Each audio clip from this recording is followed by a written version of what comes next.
νομίζω το τελευταίο θεοκρατικό καθεστώς στην Ευρώπη.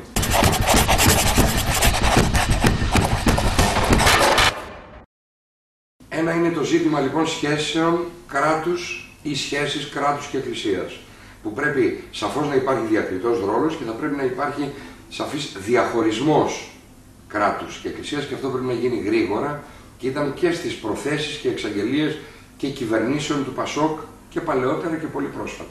Το δεύτερο ζήτημα είναι τα θρησκευτικά σύμβολα στα σχολεία ή στα δικαστήρια και ο τύπος του όρκου. Οι πολίτες συνηθίζεται σε ευνομούμενες κοινωνίες να ορκίζονται στην τιμή τους, στην τιμή και στην υπόλοιψή τους. Εδώ ακόμα ορκιζόμαστε στην Παναγίτσα, στο Χριστούλη, στο Θεούλη και στην Αγία Βαρβάρα.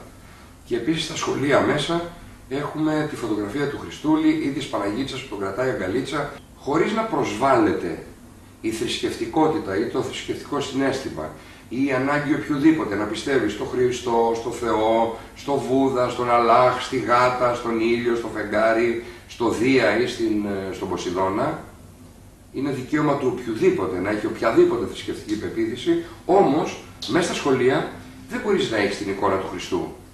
Όπως δεν μπορεί στην Τουρκία να έχει την εικόνα του Μωάμεθ, που δεν έχουν εικόνες εκεί, έχουν κάτι σύμβολα. Ή να έχει το αγαλματάκι του Βούδα στο Πακιστάν, ας πούμε.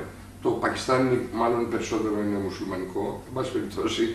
Αλλά στην Ελλάδα, στη Γαλλία, στην Ισπανία, στη Γερμανία, σε οποιαδήποτε ευρωπαϊκή χώρα, δεν μπορεί να υπάρχουν τα σύμβολα του χριστιανισμού, του δικού μας, της δικής μας θρησκείας, γιατί σε αυτά τα σχολεία πηγαίνουν και μουσουλμανάκια, και βουδιστάκια, και Ινδουιστάκια, και δωδεκαθεϊστάκια, και αθεϊστάκια. Πηγαίνουν παιδάκια, παιδιά μικρά και μεγάλα, που είναι οποιοδήποτε θρησκευτικού δόγματος ή δοξασίας. Είναι δηλαδή σαν σε ένα σχολείο μιας δημοκρατικής κοινωνίας, επειδή ο Παναθηναϊκός είναι, ας πούμε, η επίσημη ομάδα της χώρας, να είναι το τριφύλι μέσα στην αίθουσα, πάνω από τον πίνακα. Γιατί υπάρχουν και Ολυμπιακοί μες στην τάξη, αεξίδες, πανιόνι, φωστήρες. Έτσι, οπότε είναι ένα πρόβλημα.